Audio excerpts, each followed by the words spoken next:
जर fatty liver असेल तर निश्चितपणे ह्या 3 भाज्या तुम्हाला खूप उपयोगाच्या ठरतील आणि फॅटी लिव्हर निश्चितपणे कमी होईल. पण त्याआधी माझ्या पेजला फॉलो करा, म्हणजे अशी उपयुक्त माहिती तुमच्यापर्यंत पोहोचत राहील. एक म्हणजे दुधी भोपळा.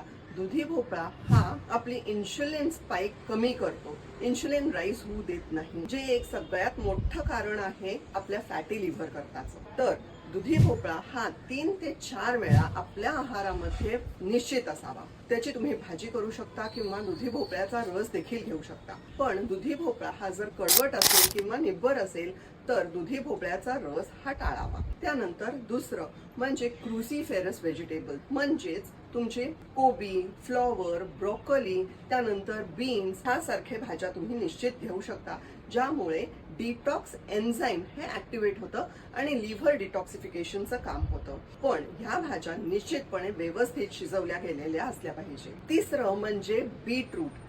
बीटरूट कमी प्रमाणात पण तुमच्या आहारामध्ये निश्चित असलं पाहिजे. बीटरूट मध्ये नायट्रिक ऑक्साईड हे खूप प्रमाणात असतं, त्यामुळे ब्लड सर्क्युलेशन चांगलं होतं आणि डिटॉक्सिफिकेशनचं कामही ह्यामुळे होणार आहे.